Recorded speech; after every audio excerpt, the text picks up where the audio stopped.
안녕하세요. 컨텐츠 큐레이터 박성호입니다. 사람들은 자기 자신을 99%와는 차별화된 특별한 사람으로 인정받고 싶어 합니다. 어떻게 해야 특별한 1%가 될 수 있을까요? 1%가 될 수 있는 두 가지 방법이 있습니다. 첫째는 99%와 경쟁해서 이기는 거죠. 두 번째 방법은 처음부터 99%와 다른 길을 가는 겁니다. 어떤 것이 성공 가능성이 높을까요? 당연히 후자입니다. 그럼 어떻게 해야 99%와 다른 길을 갈 수 있을까요? 여러분들은 1%의 특별한 존재로 인정받고 싶으신가요? 1%가 되기 위해서는 가장 먼저 생각해야 할 것이 있습니다. 나에게는 어떤 브랜드가 있나입니다. 나 이름이 브랜드인가요? 미안하지만 이름은 브랜드가 아닙니다. 브랜드는 제품이나 서비스의 가치가 담긴 이미지에 집약되어 있어야 되고요. 사람들이 그 이미지에 담긴 가치를 느낄 수 있어야 됩니다. 상표가 브랜드로서 인정받기 위해서는 차별화된 가치, 신뢰, 특별함이 있어야 됩니다. 그런 가치와 신뢰, 특별함은 단기간에 만들어지지 않아요. 반드시 긴 시간이 녹아 있어야 브랜드로서 인정받을 수 있습니다. 브랜드는 절대 짝퉁이나 모방으로는 만들어지지 않습니다. 자기만의 독창성이 있어야 돼요. 그리고 그 독창성에는 사람들이 좋아할 만한 가치가 담겨 있어야 되는 거죠. 그럼 오늘의 주제를 말해보죠. 어떻게 해야 최고의 1%가 될 수 있을까요? 이 질문은 어떻게 해야 나를 브랜딩할 수 있을까라는 질문과 동일한 의미입니다. 나를 브랜딩하는 것이 1%가 되는 진짜 방법입니다. 브랜드는 기업의 전유물이 아닙니다. 개인의 인생도 가치를 높이기 위해서는 브랜딩을 해야 돼요. 그것을 아이 브랜딩이라고 합니다. 아이 브랜드는 나의 정체성이에요. 인생의 목표이자 방향입니다. 그렇기 때문에 개인의 아이 브랜딩은 나 자신이 어느 정도 성공했을 때 하는 게 아니라 스스로가 인생을 생각할 나이가 되면 가장 먼저 시작해야 되는 것이 아이 브랜딩입니다. 아이 브랜딩을 설계한 사람과 그렇지 않은 사람의 차이는 하늘과 땅처럼 벌어질 수 있습니다. 왜냐하면 아이 브랜딩을 설계한 사람은 목적지를 딱 정해놓고 길을 가는 것이고, 아이 브랜딩이 없는 사람은 목적지가 없이 길 없는 길에서 헤매는 거나 다름없기 때문이에요. 즉 말해서 전자는 어떤 공부를 하든 어떤 의사결정을 하든 모든 일에 있어서 목표를 따라서 체계를 가지고 하지만, 후자, 즉 아이 브랜딩이 없는 사람은 아무 생각 없이 무작정 남들이 하는 대로 뒤쫓아가는 겁니다.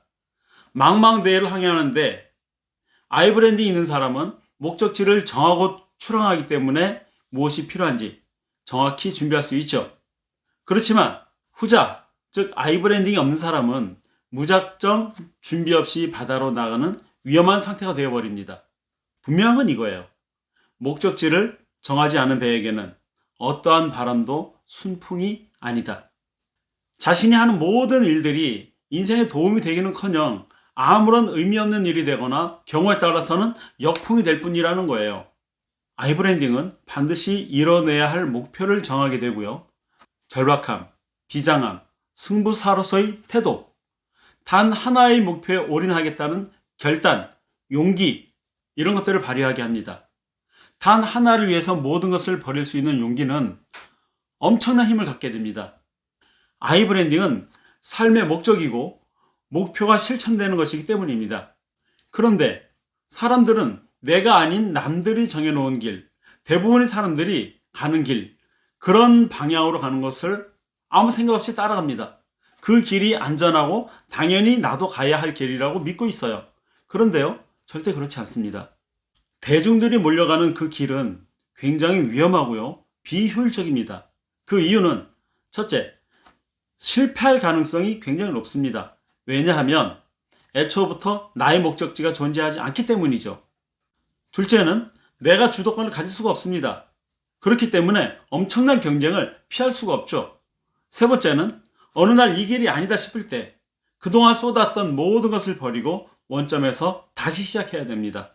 서두에서 말씀드렸듯이 1%가 될 수 있는 방법은 두 가지예요. 첫째는 99%와 경쟁해서 이기는 것. 둘째는 처음부터 99%와 아주 다른 길을 가는 것. 어떤 것이 성공 가능성이 높을까? 당연히 후자다. 처음부터 99%와 다른 길을 가기 위해서는 아이 브랜딩이 필요하다는 것. 아이 브랜딩은 처음부터 자신의 목적지 혹은 딱 방향을 정해놓고 자신의 길을 스스로 만들어가는 겁니다.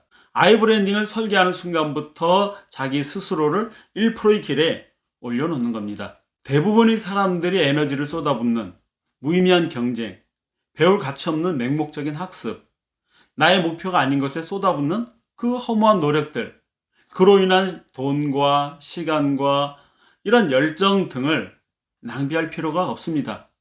그렇기 때문에 아이브랜딩을 바탕으로 살아가는 것은 성공 가능성이 엄청나게 높아지는 거예요. 중간에 포기만 하지 않는다면 언젠가는 무조건 성공에 도달할 수밖에 없는 거예요. 그런데 왜 사람들은 이 길을 택하지 않을까요? 그런 선택지가 있는 것을 잘 모릅니다. 왜냐하면 학교에서 그런 것을 가르치지 않기 때문이에요.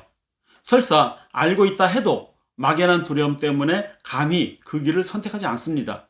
그냥 99% 속에 있어야 안전하다고 잘못 생각하기 때문입니다. 그리고 1%를 보면서 그냥 부러워하기만 합니다. 그러면 어떻게 해야 아이브랜딩, 즉 1%의 길에 성공적으로 올라설 수 있을까요? 가장 좋은 방법은 하나의 목표를 정하고 미친 듯이 책 읽기를 하라는 겁니다. 책 읽기를 하면서 동시에 하나씩 실천해 가는 겁니다. 최소한 딱 1년이면 길이 보입니다. 3년이면 진짜 실력과 상당한 경제적 보상이 주어집니다. 이거보다 더 쉽고 확실한 방법은 없어요. 자신의 인생이 정말 소중하다고 생각한다면 꼭 실천하시기 바랍니다. 요즘은 SNS를 통해서 아이브랜딩을 하기에 정말 좋은 세상입니다. 그래서 저도 조금 늦었다 싶었지만 지금 열심히 하고 있습니다. 그런데요, 책 읽기는 마구잡이로 하면 안 됩니다. 그런 책 읽기는 하지 않느니만 못합니다. 이런 원칙을 가지고 하세요. 첫 번째는 한 분야의 주제와 목표를 정하세요. 두 번째는 집중적인 주제별 책 읽기와 하나씩 실천하기입니다. 세 번째는 그렇게 실천해가는 과정에서 경험과 시행착오가 생기기 마련이고 그런 것들을 바탕으로 살아있는 나만의 지식체계를 만들어가는 겁니다. 이 과정을 딱 1년만 해보세요. 여기에 책 읽기 기술을 배워서 더 효율적으로 할 수 있으면 얼마나 좋을까요? 책 읽기는 혼자보다 여러 사람이 함께 할 때 더 큰 힘을 발휘할 수 있습니다. 책을 함께 읽고 이야기를 나누면서 책 속의 보물을 발견해 가는 그런 모임이 있습니다. 그 모임에 당신을 초대하고 싶습니다. 아래 더보기에 초대장이 링크되어 있습니다. 들어오십시오.